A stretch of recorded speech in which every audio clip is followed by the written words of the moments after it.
Thanks for downloading another segment from the Best of the Classic Metal Show. The Classic Metal Show is heard live on Saturdays from 9 p.m. to 3 a.m. Eastern, exclusively at www.theclassicmetalshow.com.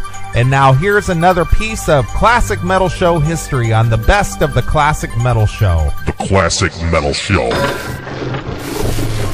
From the It's Alive release from O.D. Oliver Dawson Saxon, that, of course, was the classic Saxon tune, Dallas 1 p.m. And on the phone right now, the drummer from that record and the drummer from Oliver Dawson Saxon and some un-Oliver Dawson Saxon, I guess, the one and only Nigel Durham of Oliver Dawson Saxon. Nigel, how are you, man?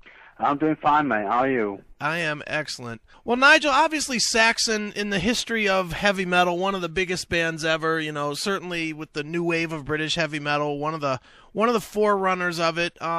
Interesting, the path that has gone with Saxon and Oliver Dawson Saxon both being out there, and then lawsuits and all that stuff. But yeah, it's all been a real nasty. It's got real nasty, and you know, I'm not really part of that situation, sort of thing. I just think it should have been something that should have never happened, in my opinion. Sure.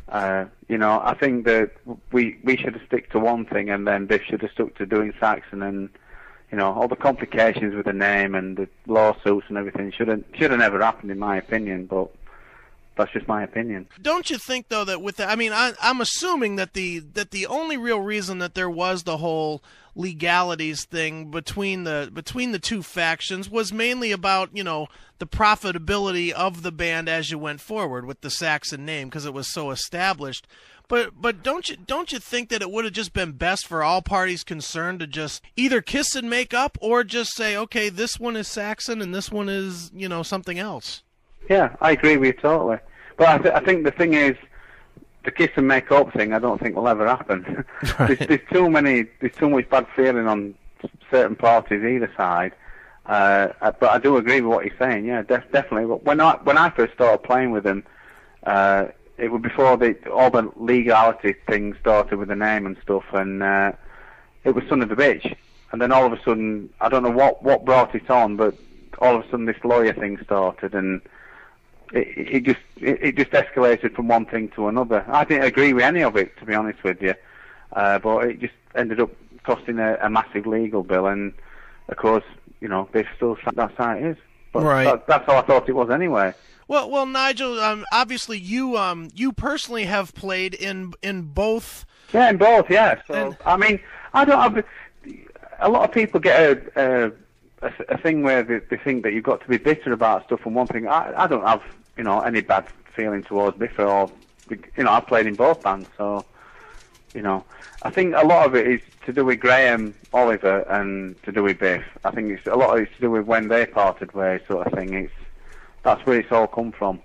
But that's nothing to do with me, really. But right. Well, Nigel, you know, as a member that has played in both factions of the band, do you see, if nothing else, that there's still just a rabid interest in the music that Saxon, you know, has made throughout the years? I think, to be quite honest, that Biff has done a real good job with Saxon, because at one time, I don't know what it's like in America, but in this country, one of the times when I saw him, I think it must have been Forever Free Tour or something, which is going back a hell of a long time. I went to see him do a concert, and they looked like nobody in the band wanted to be there. And then after Graham wasn't in them anymore, I went to see him again on Unleash the Beast tour, and it was like watching a different band. And they've got SPV behind them now and things, and I think he's done a great job of pulling it round. They put out some shit albums, in my point of view. Right. So I think Unleash the Beast is one of the best albums they've ever done.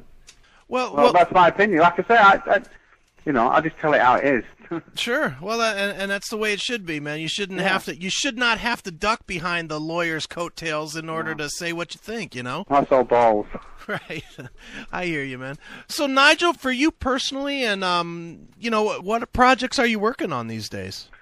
I'm still playing with Oliver Dawson Saxon and stuff, but I am looking for something else as well to do that, just because it doesn't take up enough of my time, basically. So I'm looking to fit something in between that. I mean, we've got some dates coming up in the summer and things, but it's only going to take up 2 or 3 months or whatever. So I just like to be busy, basically. Sure. So I'm looking for something else to fit in between. Right, definitely. Regardless of, what that is. I don't know what it's going to be yet, but... Well, with the work with Oliver Dawson Saxon, is there any talk of, putting a new record together, or is there even legalities behind that? It's another problem that we've had. I don't know whether you got them. Did you get the MP3s that I sent? Yes, absolutely. You got them, yeah. So we did. We had someone to finance a brand new studio album, and we got halfway through that, and then they went bust on us halfway through, so the money ran out.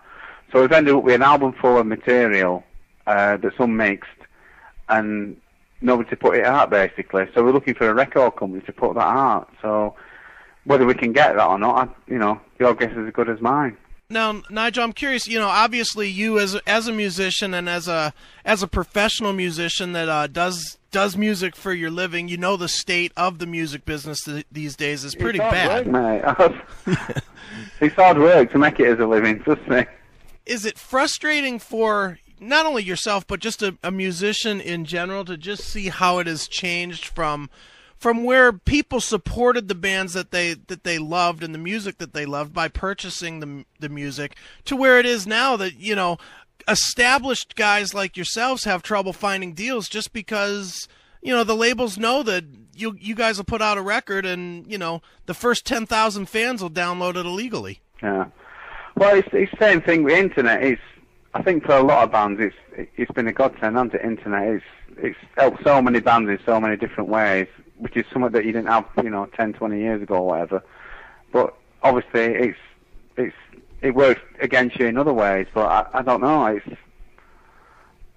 I think internet's a brilliant thing for bands, because there's lots of bands that I've never heard of, but I can get an email from somebody and they'll say, click on this, and you can click on it, and then you hear a band that you've never heard of, and you might think, oh, fuck, these are brilliant. Do you know what I mean? Right. Whereas 10 years ago, you couldn't do that, could you?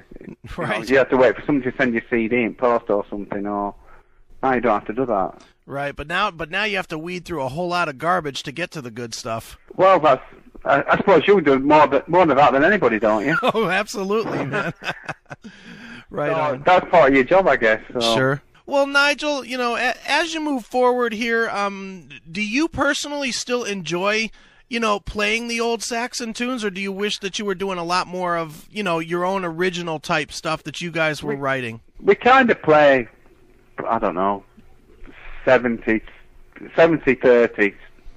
of stuff. 70's like, all the songs Saxon songs that people want to hear, like your Wheels of Steel and 747 and Princess of the Night and all that stuff. But and then we put our own bits in between as well. So I mean, I just still enjoy playing. You know what I mean? The thing is, when you get older, you get tangled up in all them legal things, and when you're a young kid, you just want to play music, and that's what gets taken away from you as you get older. Do you know what I mean? You get roped in with lawyers and things like that. It takes all the fun out of it. Well, Nigel, before I let you go, man, what am I missing that you want to let people know? Is there, like, websites out there that they can go to find out what's going on? Or? I think I've sent them to you before, Chris. So there's just like a MySpace for what I've got. There's a MySpace for ODS and stuff. And I think you've got them already. I've sent them you. So, yep. And like I said, I mean, I still go and watch Saxon play now. I still listen to their albums. I love, like I said, I love Unleash the Beast, and I think Lionheart is a brilliant album. Sure. But, you know what I mean? I don't have that. It's like Graham and Steve have a chip on the shoulder, whereas I don't look at it like that. I just think regardless of who's in the band, if it's a good album, it's a good album. I'm not going to say, oh, it can't be a good album because I'm not on it or something silly, which is... I don't think Graham even listens to any Saxon albums anymore, if he's not on them. Right. It's just, a bit petty, I think. Well, Nigel, before I let you go, man, I have to ask you what is known as the traditional classic metal show question. We ask everybody that we interview, and we get a wide array of answers. See how this one works for you. How has Lemmy from Motorhead influenced your career? Lemmy, maybe not some... Yeah, he has. I think the last few albums have been fucking... shit up, because I'm a big Mickey D fan for a kick-off, and whenever Motorhead are near my town, I always go and watch them, because I'm not friends with Mickey D, but I've been to see him mostly, 6, 7 times. So I think I don't think he's a legend for what he is, isn't he, Lemmy? You know what I mean? Even anybody that don't like rock music, they love Lemmy. Sure. They know who he is. So that's something in itself. Somebody that don't like rock music. Everybody knows who Lemmy is. Well, cool, man. Well, Oliver's Dawson Saxon, there's a couple of records out there. There's a few, actually, that you can pick up, online or eBay or in the stores. And I'll tell you what, Nigel, as a tradition on the show, why don't you pick a closing track and maybe tell us a little story about it? Well, if it's like a personal thing for me, then I'd say One More for the Road, which I've sent you, just because it's a personal favourite of mine that I just enjoy playing.